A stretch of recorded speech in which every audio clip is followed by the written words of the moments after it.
this is me Mudita and I am here to discuss the worksheet number 33 of class 10 social studies। तो यहाँ पे हम worksheet जो discuss करने वाले हैं ये 19 सितंबर 2020 की वर्कशीट है और इस वीक की लास्ट वर्कशीट है जिसे हम बहुत इंटरेस्टिंग मैनर में सॉल्व करेंगे। सारे क्वेश्चन के आंसर विद एक्सप्लेनेशन आपको वीडियो के एंड में प्रोवाइड करा दिए जाएंगे। क्वेश्चन आपको लिखना कैसा है, एग्जामिनेशन में आपको क्वेश्चंस कैसे लिखने हैं, बोर्ड एग्जाम में आंसर आपको कैसे रिप्रेजेंट करने चाहिए, वो भी मैं आपको सारे आंसर्स के साथ में एलेबोरेट करूंगी कि आपको आंसर लिखना कैसे है और प्रेजेंट कैसे करना है इन द एग्जामिनेशन। तो हम देख लेते हैं कि हमें पढ़ना क्या है। देखिए, हमने हिस्ट्री का चैप्टर स्टार्ट किया था नेशनलिज्म इन यूरोप। आपका हिस्ट्री का चैप्टर 1 है नेशनलिज्म इन यूरोप। बहुत ही इंपॉर्टेंट चैप्टर है। सभी एग्जाम में जो आप एग्जाम देंगे उसमें इसमें से क्वेश्चन आने ही है, चाहे आप इंटरनल बोलो चाहे बोर्ड एग्जाम बोलो। और ये चैप्टर आपके नॉलेज के पॉइंट ऑफ व्यू से साथ ही साथ एग्जाम के पॉइंट ऑफ व्यू से दोनों से ही बहुत इंपॉर्टेंट है। So let's get started to the chapter nationalism in Europe. यहाँ पे भी हम पढ़ने वाले हैं कंजर्वेटिज्म इन यूरोप आफ्टर 1815। 1815 के बाद जो चेंजेस आते हैं यूरोप में वो हम देखने वाले हैं। मैं थोड़ा सा रिकॉल कर देती हूँ, उस चैप्टर को ब्रीफ कर देती हूँ। जिन्होंने लास्ट वर्कशीट अगर हमारी नहीं देखी है, केवल क्वेश्चन आंसर करे थे, तो उन बच्चों को ब्रीफ हो जाएगा क्योंकि मैं वर्कशीट में चैप्टर भी पढ़ाती हूँ जिससे बच्चों को चैप्टर भी साथ साथ कवर हो जाए। तो हमने देखा था कि जो नेशनलिज्म क्या होता है, यानी राष्ट्रवाद, देशभक्ति की भावना क्या होती है, ये हमने पढ़ा था। इसके बाद हम देखते हैं कि किस तरीके से लोगों में नेशनलिज्म की भावना लाई जाती है। तो उसके लिए हमने देखा था बहुत सारी पेंटिंग्स बनाई गई, ठीक है, देश को देश माता के रूप में दिखाया गया। इसके अलावा पोइट्री का इस्तेमाल किया गया, यानी कविताओं का सहारा लिया गया। इसके बाद हमने क्या देखा था, इसके बाद हमने देखा था नेपोलियन का टाइम आता है। नेपोलियन के बारे में आपने क्लास 9th में भी पढ़ा होगा कि जो नेपोलियन बोनापार्ट थे एक सैनिक थे, उसके बाद वो सम्राट बनते हैं और उनने बहुत सारे चेंजेस किए थे। किसके लिए? पीपल के लिए, जनता के फेवर में बहुत सारे चेंजेस किए थे। 1804 इफ़ यू रिकॉल, 1804 में नेपोलियन ने सिविल कोड लाया था। सिविल कोड में बहुत सारे रूल्स थे जो जनता के लिए बनाए गए थे। और फिर इसके बाद क्या होता है कि एक युद्ध होता है, एक लड़ाई होती है जिसमें नेपोलियन हार जाते हैं, बंदी बना लिए जाते हैं। उसके बाद यूरोप का क्या होता है वो हम यहाँ पे देखने वाले हैं। तो सो देख लेते हैं उसके बाद क्या होता है। Napoleon was defeated in 1815 and after this Europe government were driven by a spirit of conservatism. इसका मतलब क्या है कि जब नेपोलियन 1815 के युद्ध में हार जाते हैं तो यूरोप की जो गवर्नमेंट है, यूरोप की जो सरकार है, दोबारा राजतंत्र की तरफ झुक जाती है। राजतंत्र क्या था कि मोनार्की यानी राजतंत्र, जो राजा एक शासक होगा और राजा का बेटा ही फिर से राजा बन जाता है, उसकी कोई काबिलियत भले हो या ना हो। तो क्या हुआ कि नेपोलियन ने इस राजतंत्र जो सिस्टम था इसमें बहुत सारे चेंजेस लाए थे पीपल के फेवर में, जनता के फेवर में। लेकिन जब नेपोलियन हट जाते हैं तो वापस से क्या किया जाता है, वापस से उसी को मोनार्की और ऑर्थोडॉक्स टाइप की जो सिचुएशंस थी उसको वापस से रिट्रीट करने की, वापस से रीगेन करने की कोशिश की जाती है। As a political philosophy, conservatism stressed on the importance of tradition, established institutional custom, preferred gradual development to quick changes। तो वो कहते हैं कि जो उनके रीति रिवाज थे, परंपराएं थी, उन सारी चीज़ों को दोबारा से अडॉप्ट करते हैं, उसी चीज़ को अपनाते हैं और ये मानते हैं कि क्विक चेंज करने के बजाय स्लो चेंज पर बिलीव करते हैं कि इतनी जल्दी, मतलब बहुत ज़्यादा जल्दी चेंजेस करने की बजाय स्टेप बाय स्टेप धीरे धीरे चेंजेस होने चाहिए। इसके अलावा एक इम्पॉर्टेंट घटना या इम्पॉर्टेंट चीज़ होती है in this background, a summit was organised at Vienna. एक समिट या फिर एक आप कह सकते हैं इंटरनेशनल लेवल की एक मीटिंग होती है जो कहाँ पे होती है, वियना। वियना प्लेस है, वियना में होती है, जिसको कहा जाता है कांग्रेस। कांग्रेस कहा जाता है जो ये मीटिंग होती है वियना में होती है। The Congress was hosted by the Austrian chancellor Duke Metternich. Duke Metternich जो होते हैं इसको ये चांसलर होते हैं और यही होस्ट करते हैं इस कन्वेंशन को, इस मीटिंग को। The treaty of Vienna was signed in this Congress, और इसमें साइन की जाती है इस मीटिंग में। कई बार आपसे पूछा जाता है 1815 की मीटिंग कहाँ पे हेल्ड हुई थी, तो यू सेड वियना में हेल्ड हुई थी। किसने होस्ट किया था, तो ऑस्ट्रियन चांसलर ड्यूक मैट्रिस ने इसको हेल्ड किया था। अब ये ड्यूक मैट्रिस कौन है, इनके बारे में हम देखेंगे, बहुत इंपॉर्टेंट पर्सनालिटी है ये यूरोप में, सो इनके बारे में हम डिस्कस करेंगे। पहले देखते हैं कि features of treaty of Vienna 1815। 1815 में जो वियना में ये ट्रीटी होती है उसके क्या फीचर्स थे। तो गाइज 1815 में जो वियना में ये ट्रीटी होती है इसका नंबर 1 था कि the Bourbon dynasty was restored in the power in France. Bourbon dynasty यानी जो बर्बन राजवंश था ये हटा दिया गया था नेपोलियन के टाइम पे, लेकिन इसी राजवंश को पुनर्स्थापित किया जाता है, मतलब फिर से इन्हीं को राजा बनाया जाता है। फिर से वही परंपरा की राजा का बेटा राजा होगा। ये क्वेश्चन आपसे वियना के नाम से भी पूछा जा सकता है, कांग्रेस भी, ठीक है। कांग्रेस आप वो मत समझना जो हमारे यहाँ कांग्रेस है, कांग्रेस का मतलब वो जो मीटिंग थी उसको भी कांग्रेस कहा जाता है हिस्ट्री में। सो इसका 2 नाम है, वियना भी कहते हैं, कांग्रेस भी कहते हैं। 1814 भी बोल सकते हैं और 15 भी बोल सकते हैं, क्योंकि पूरे ईयर का ये टाइम पीरियड लेके चला जाता है। तो इसमें सबसे पहले तो बर्बन डायनेस्टी को दोबारा रिस्टोर किया गया। Number 2, the main intention was create new conservative order. ये दोबारा से नया राजतंत्र, नया जो रूढ़िवादी व्यवस्था है वो लाना चाहते थे, ठीक है। जैसे निरंकुश होते थे कि राजा ने बोल दिया भाई ये नियम है, चाहे वो सही हो चाहे गलत हो सबको मानना ही होगा और किसी और की सुननी नहीं है। तो उसी चीज़ को ये दोबारा स्टैब्लिश करना चाहते थे, कुछ राजाओं का ही काम चलता था।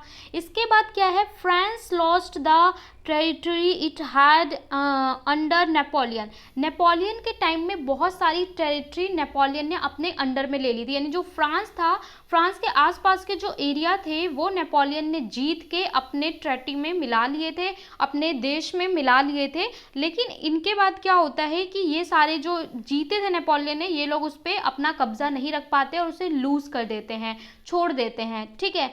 इसके अलावा क्या होता है, a series of states were set up on the boundaries of France to prevent expansion of France. इसके अलावा क्या किया जाता है, जो बाउंड्रीज थी फ्रांस की, लाइक ये फ्रांस का मैप है और इसकी जो बाउंड्रीज थी यहाँ पे बहुत सारे अदर स्टेट्स यानी अदर स्टेट्स बसाए जाते हैं, अलग देशों के अधिपत्य दिए जाते हैं, इसलिए कि जो फ्रांस है उसकी बाउंड्री को रिस्ट्रिक्ट किया जा सके। ये ना हो कि फ्रांस अपनी बाउंड्री बढ़ाए। ये कहा जाता है कि भाई तुम अपनी बाउंड्री के अंदर रहोगे और तुम अपनी बाउंड्री बढ़ाकर किसी और देश को या किसी और जो पार्ट है आपके आसपास का उसको अपने अंदर सम्मिलित नहीं करोगे। तो बहुत सारी स्टॉप, मतलब पहले तो नेपोलियन ने जो जीते थे वो तो ये लूज कर देते हैं, इसके अलावा भी कई नए न्यू स्टेट्स इस्टेब्लिश किए जाते हैं इसके आसपास, जैसे नीदरलैंड वगैरह, वो आप आगे पढ़ेंगे। तो जिससे ये मेन क्या थे, फीचर्स थे वियना ट्रीटी के। तो वियना ट्रीटी में कुछ यूरोप की कंट्रीज शामिल थी जिसमें ये सारे फैसले किए गए थे। अब 2 पर्सनैलिटीज़ के बारे में आपको देखना है जो यूरोप में, समझ लीजिए एक पूरब है तो वो एक पश्चिम है, एक ईस्ट है तो एक वेस्ट है। यानी आप मैग्नेट के 2 पोल्स देखते हैं ना, साइंस में पढ़ते हैं मैग्नेट के 2 पोल, साउथ पोल नॉर्थ पोल, कभी भी साथ में नहीं आ सकते। तो उसी तरीके से यूरोप की ये 2 पर्सनालिटीज़ हैं जो बहुत इंपॉर्टेंट हैं और लाइक 2 पोल्स। नंबर 1 है ड्यूक मैट्रिज। ड्यूक मैट्रिज कौन थे, जिन्होंने वियना में जो कन्वेंशन हुआ था, कांग्रेस हुई थी, उसको पूरा इन्होंने होस्ट किया था। और इसके बाद नेपोलियन के बाद जो पूरा यूरोप में संभालने का काम होता है, सारा जो राजनीति का, पॉलिटिशियन का, वो सारा इन्होंने किया था। और अगर हम इसके बाद बात करें ज्यूसिप्पी मैज़नी की, इन्हें मैज़नी भी कहा जाता है, तो मैज़नी या मैज़नी की बात करें तो ही इज़ अ फाइटर। ये क्या थे, एक क्रांतिकारी थे, मतलब एक योद्धा थे, एक क्रांतिकारी थे जो अगेंस्ट थे जो ये मोनार्की एंड ऑर्थोडॉक्स टाइप की सिचुएशंस थी, इसके ये क्रांतिकारी थे, फ्रीडम फाइटर टाइप के थे। तो दोनों के बारे में देख लेते हैं। Number 1 duke Metternich, he was the Austrian chancellor, ये ऑस्ट्रिया के चांसलर थे। ही वॉज बॉर्न 15 मई 1773 को इनका जन्म हुआ था। He had once remark that when France sneeze the rest of Europe cough cold. ये कहते थे कि भैया अगर व्हेन फ्रांस स्नीज, अगर फ्रांस ने छीका, जो स्नीज करते हैं छींक आती है, ठीक है, तो अगर फ्रांस को छींक आती है तो पूरे यूरोप को जुकाम हो जाता है। इसका मतलब क्या है, इसका तात्पर्य ये है कि जो हमारी पूरा जो यूरोप है, ठीक है, यूरोप कॉन्टिनेंट है, इसकी पूरी पावर कहाँ पे है, पूरी पावर का पूरी सेंटर का केंद्र है फ्रांस। इनका कहना मतलब था कि अगर हम फ्रांस में कोई डिसीजन लेते हैं तो पूरा यूरोप उससे अफेक्टेड होता है। तो इसका मतलब कि अगर फ्रांस छींक भी मारे तो पूरे यूरोप को जुकाम हो जाता है। ये इन्होंने स्टेटमेंट दिया था।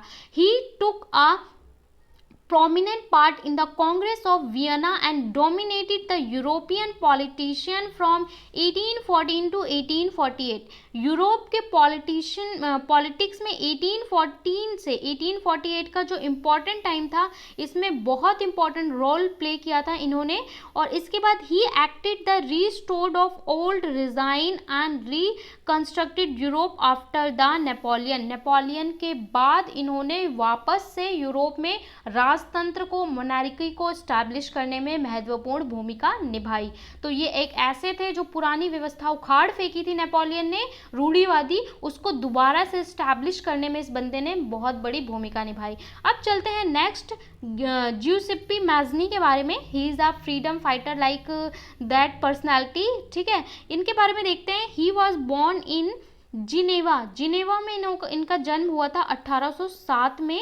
ही became a number of secret society of Carbonari society के ये मेंबर बन जाते हैं। कार्बनरी सोसाइटी क्या था, बहुत सारे ऑर्गेनाइजेशंस थे जो हिडन रूप से काम करते थे राजाओं के खिलाफ या फिर जो गलत चीज़ें चल रही थी उसके खिलाफ। जैसे आप भारत में पढ़ेंगे ना कि भारत में आज़ादी के लिए बहुत सारे गुप्त संगठन होते थे जिसमें लोग क्रांतिकारी होते थे, लड़ाई करते थे, लेकिन वो छुप छुप के उसमें काम करते थे। उसी तरीके से एक संगठन होता था यूरोप में जिसका नाम है कार्बोनरी, और उसके ये मेंबर बन जाते हैं मैज़नी।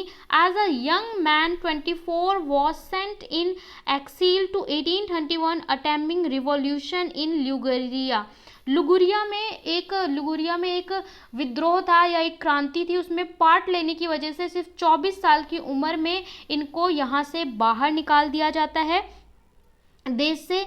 और ये जो पर्सन थे ये इटली के नागरिक थे।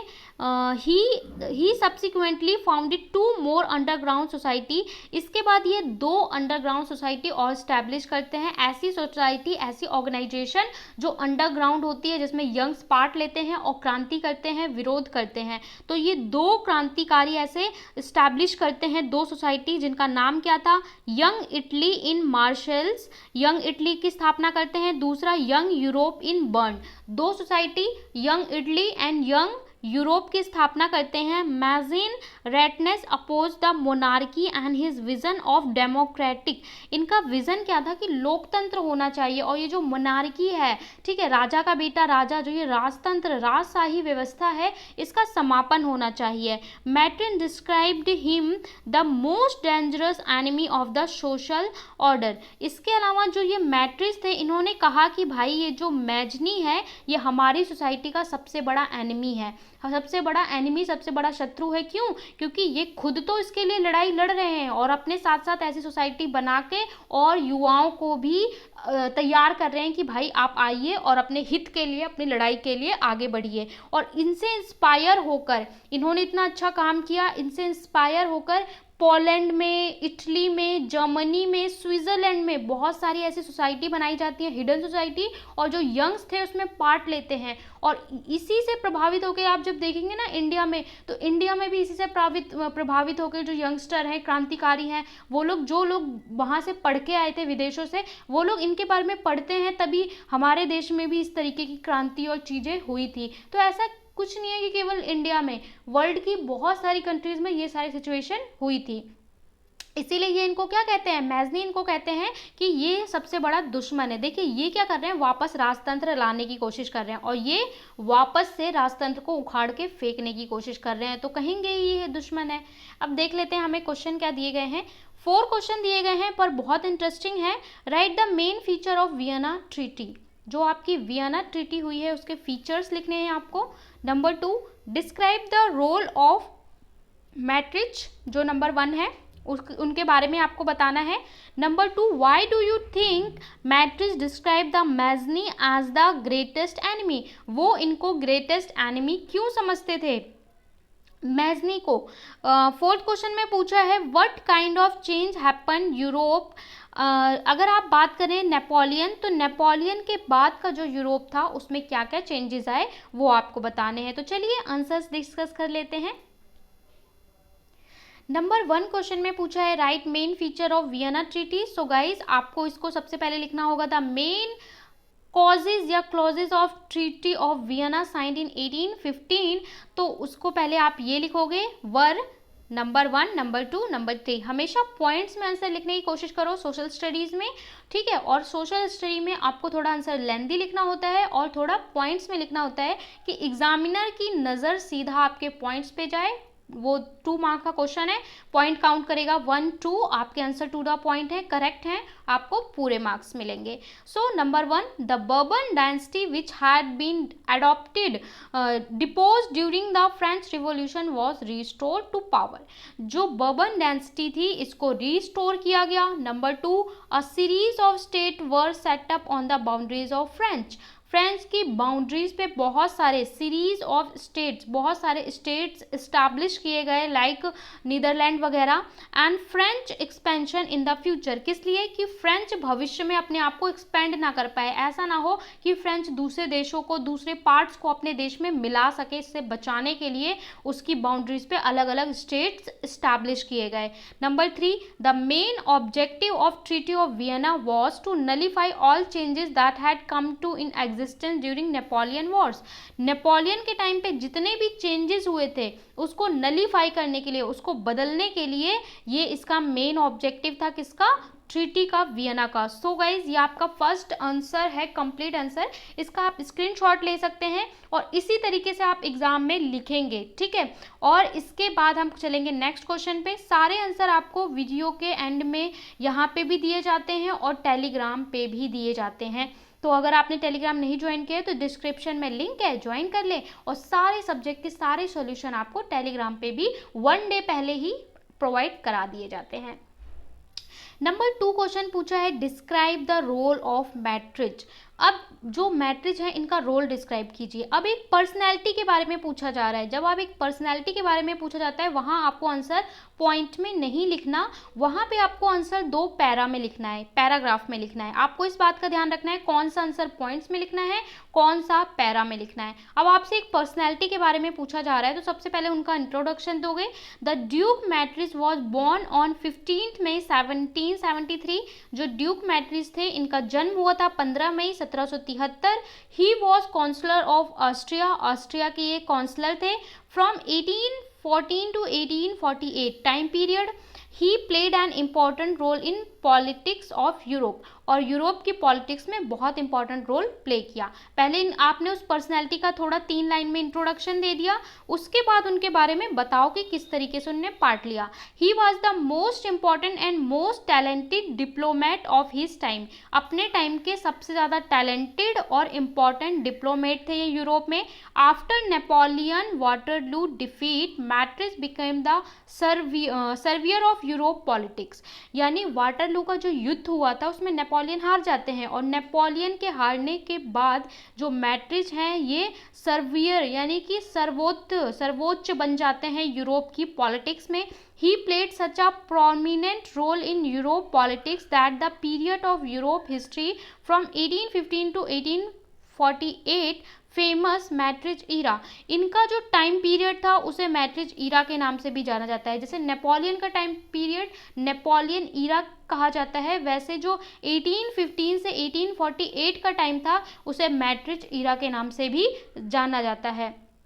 During his prime ministership, Matrix adopted a policy of emitting reaction and conservatism that influenced the Austria empire become extremely important in Europe. इनके टाइम पीरियड में जो इनका काल था उसमें वापस से जो मोनार्की सिस्टम था उसको रिगेन करने की कोशिश की गई, इसलिए इनका जो टाइम पीरियड था बहुत इंपॉर्टेंट था। इसी आंसर को हम थोड़ा सा, ये जो आंसर है ये पूरा आपका कंप्लीट होता है answer number 2।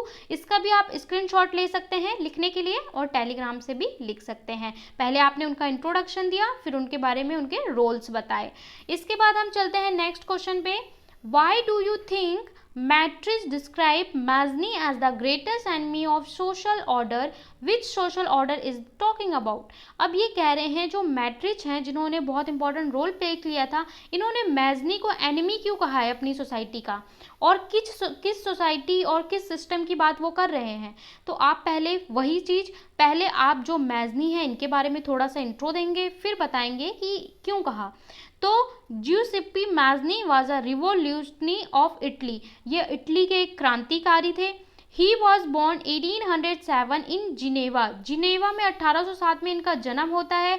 Became a member of secret organization of Carbonari, Carbonari के ये एक सीक्रेट मेंबर बनते हैं क्योंकि वो गुप्त ऑर्गेनाइजेशन थी, गुप्त संस्था थी। At the age of 14 he was expelled from the country, 24 साल की उम्र में इन्हें देश से निकाल दिया जाता है क्योंकि लिंगोरिया की एक रिवोल्यूशनरी इवेंट में इन्होंने पार्ट लिया था। It then establish 2 more underground organisation, इसके बाद ये 2 अंडरग्राउंड ऑर्गेनाइजेशन एस्टैब्लिश करते हैं। द फर्स्ट क्या था, Young Italy in marshals, and the second was young Europe in burn, whose member were like mind young in state Poland, France, Italy, Germany. और इसमें विश्वास रखने वाले जो युवा थे वो पोलैंड, फ्रांस, इटली, जर्मनी, अलग अलग कंट्रीज के इसमें पार्ट लेने वाले युवा थे। इसी आंसर को कैरी ऑन करेंगे। Mazzini believed that according to will of God, the nation was the natural unit of man. Mazzini ये मानते थे कि भैया जो हमारे ये जो कोई भी कंट्री होती है वो ईश्वर की देन है, और इंसान का जो जन्म होता है वो किस राष्ट्र में लेगा ये तो प्राकृतिक है, नेचुरल है। हमें नहीं पता ना कि हम इंडिया में जन्म ले रहे हैं, अमेरिका में जन्म ले रहे हैं, ये तो नेचुरल है। तो ये कह रहे हैं कि ये प्राकृतिक है और इसको ये यूनिट होता है, मतलब जो कोई देश होता है वो मेन यूनिट होता है इंसान का। Therefore the unification of Italy could be basis of liberalisation of Italy. तो इटली को आज़ाद कैसे किया जा सकता है, इटली का एकीकरण करके, मतलब इटली को अलग अलग भागों में ना तोड़कर बल्कि उसको इटली को कंबाइन करके ही इटली को स्वतंत्र और उसका विकास किया जा सकता है। He oppose the monarchy and his model also secret organization. तो ये क्या था, ये अगेंस्ट थे मोनार्की व्यवस्था के, मोनार्की सिस्टम के, और इनसे इंस्पायर होकर जर्मनी, पोलैंड, फ्रांस, स्विट्जरलैंड में भी ऐसी सीक्रेट ऑर्गेनाइजेशन एस्टैब्लिश की जाती हैं। This is why Metternich said about Mazzini that he is the most dangerous enemy of our society. इसलिए जो ये हमारे मैट्रिस थे इन्होंने कहा कि मैजनी जो है एनिमी है हमारे सोसाइटी के, और Metternich was talking about orthodox and monarchy system. वहाँ पे पूछा था वो कौन से सिस्टम की बात कर रहे हैं, तो ऑर्थोडॉक्स और मोनार्किकल जो सिस्टम है उसकी बात कर रहे हैं वो। तो ये कंप्लीट आंसर है आपके क्वेश्चन 3 का, ठीक है। पहले आप उनके बारे में बताएंगे फिर पूरा रूल बताएंगे। तो ये पूरा कंप्लीट 3 का आंसर है, आपने स्क्रीनशॉट ले लिया होगा। Next question 4th, what kind of changes happen in Europe after the reign of the Napoleon? Napoleon के रिज़ाइन के बाद क्या चेंजेस आते हैं यूरोप में। तो after Napoleon dominated of Europe from around 1800 to 1814, the rule of Europe wanted to ensure that no one would be able to come to close talking over all about the Europe again.